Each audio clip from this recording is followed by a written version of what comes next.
আসসালামু আলাইকুম রাহমাতুল্লাহি ওয়া বারাকাতুহু। সবাই কেমন আছেন? আশা করি সবাই ভালো আছেন। আমি আলহামদুলিল্লাহ ভালো আছি। আপনাদের কোনো সমস্যা থাকলে আমাকে জানাবেন, প্রথমেই বলে দিলাম। তো আজকের ভিডিওটা হচ্ছে, আমি যেসব দোকানে জুতা দেই,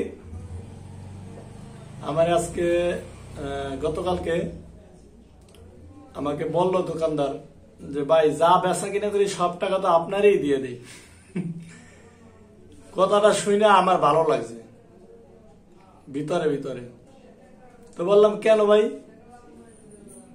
আপনি তো আমার জুতা বেচেন বিদায় আমার টাকা দেন, নাহলে তো আমার টাকা দিতেন না। সুন্দর একটা হাসি দিয়ে গেল ভাই হ। তো দেখেন, এই দোকানদারকে আমি আজকে প্রায় 2 বছর যাবত জুতা দিচ্ছি। এক দোকানদারকে আমি সে কন্টিনিউ জুতা নেই, একদিন 2 দিন পর পরই জুতার অর্ডার, আল্লাহর রহমতে। তো আপনারা যদি এইভাবে ব্যবসা করেন তাহলে আপনাদেরও ভালো লাগবে, ঠিক আছে? আমার এই নির্বাচনে, এই সরকার পতন হওয়ার পরে আমার ব্যবসা কিছুদিন খারাপ গেছে, খুবই খারাপ গেছে ব্যবসা। মানে যারা আগে মাল নিত তারা মাল টাল নেয় এর ভিতরে। তো এখন নতুন অনেক পাইকার, অনেক দোকানদার, অনেকেই মাল নিতেছে। এখন ব্যবসা রানিং হচ্ছে এবং ব্যবসা চলছে ভালো, আলহামদুলিল্লাহ। তো পিছনে যে ধাক্কাটা সামলাই, সামনের দিকে ইনশাল্লাহ এগিয়ে যাব।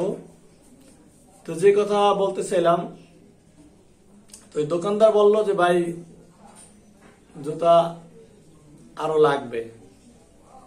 তো ওনার দোকানে প্রায় আপনার 20% জুতা আমারই। উনি এমন কিছু জুতা আছে, এগুলা বাদ দিয়ে আমার জুতা বিক্রি করে, এবং ওনাকে আমি আমার জুতার পাশাপাশি অন্য জুতাও ওনাকে দেই।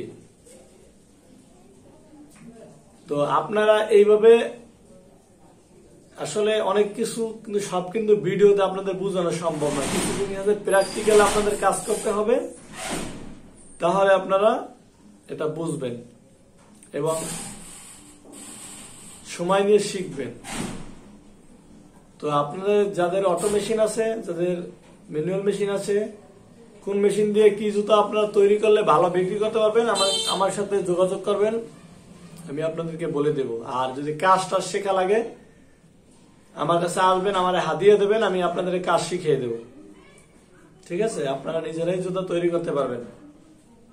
মেশিন যেখান থেকে নেন কোনো সমস্যা নেই, আমার হাদিয়া দেবেন, আমি কাজ শিখিয়ে দেবো, সমস্যা নেই। চাইলে আপনিও জুতা তৈরি করতে পারবেন।